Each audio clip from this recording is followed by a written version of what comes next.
मैं अब कपड़े ना शैम्पू से वॉश कर आपको वीडियो में बताऊंगी। इसके अलावा सूप बनाते हैं, वो पतला हो जाता है, तो उसमें ऐसा क्या डालूं, कौन सा पाउडर यूज़ करूं कि सूप गर्म होने पर पतला ना हो।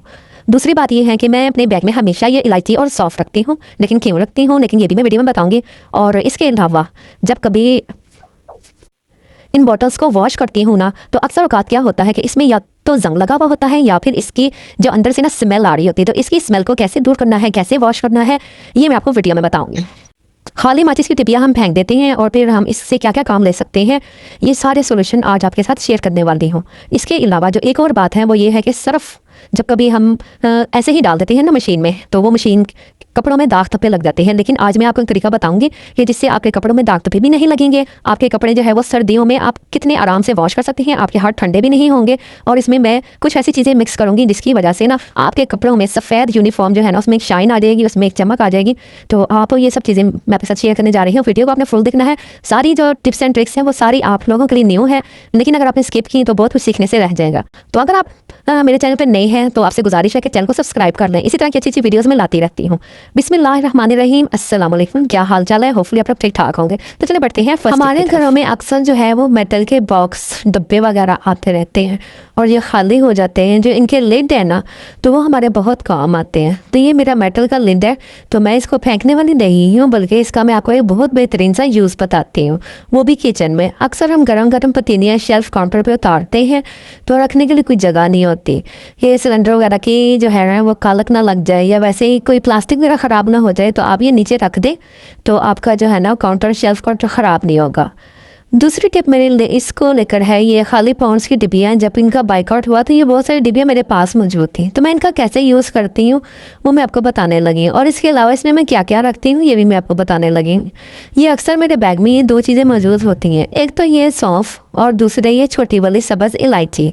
इन दोनों चीज़ों से ना हम बहुत ज़्यादा जो है ना फ़ायदा उठा सकते हैं।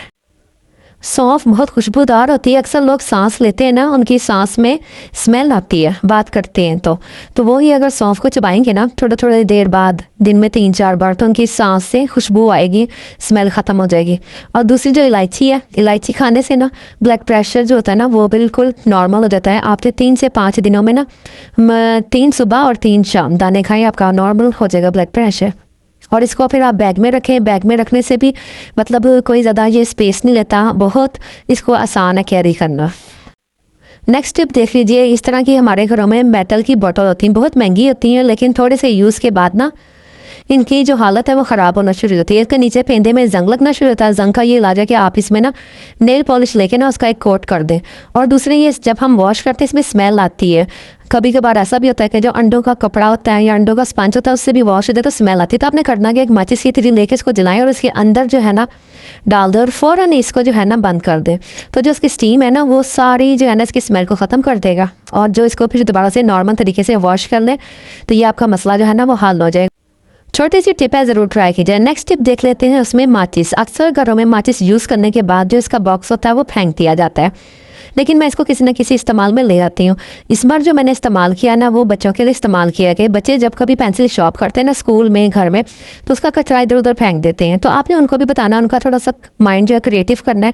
इसमें सुराख करें और किसी भी हॉट ग्लू से ना इसका शॉर्पनर इसको अटैच कर दें और फिर आप बताएं उनको कि इसके अंदर शॉर्प करना है। तो वो जो कचरा है वो सारा इस माचिस की डिबिया के अंदर रहेगा और बच्चों को भी ना पता चलेगा कि हमने रबिश इधर उधर नहीं फेंकना। तो ये छोटी सी चीज़ है, बड़ी काम की चीज़ है। होपफुली आपको पसंद आएगी, आप लाइक ज़रूर कीजिएगा। अच्छा, हम जब सूप बनाते हैं ना तो सूप बनाते टाइम हम सब्जियों को कभी चॉप कर लेते हैं, कभी लंबाई में कट कर लेते हैं, लेकिन जो लंबाई में कट करते हैं ना उसे कहते हैं ज्यूलियन कटिंग। तो ज्यूलियन कटिंग जो होती है ना वो बहुत ज़्यादा अच्छी होती है सूप के लिए, क्योंकि जब सब्जियां नरम होती हैं ना तो वो टूटना शुरू हो जाती हैं। तो ज्यूलियन कटिंग जो होती है ना तो वो नरम होने के बाद अगर लंबाई में कट हुई होगी तो नहीं टूटेगी। दूसरी बात यह है कि जब हम सूप बनाते हैं तो जब हम एक बार तो बना के खाते हैं, गर्म करते हैं तो वो सही रहता है, लेकिन जब दोबारा गर्म करना होता है तो वो हो जाता है पतला। तो उसको पतला ना हो तो हमने क्या करना है कि हमने जो कॉर्नफ्लोर हम इसमें मिक्स करके डालते हैं ना उसमें 2 चम्मच, छोटा 2 चम्मच जो होता है ना वो आटे के भी इसे मिक्स कर दें। तो इससे जो हो ना जब आप दोबारा गर्म करेंगे तो वो पतला नहीं होगा बल्कि बहुत अच्छा रहेगा। मशीन से कपड़े निकालते ही ना डर लगने लगते हैं जैसे इनका रंग ही उड़ गया हो, तो ये गलती आप भी कर रही हैं। वॉशिंग मशीन में वॉशिंग पाउडर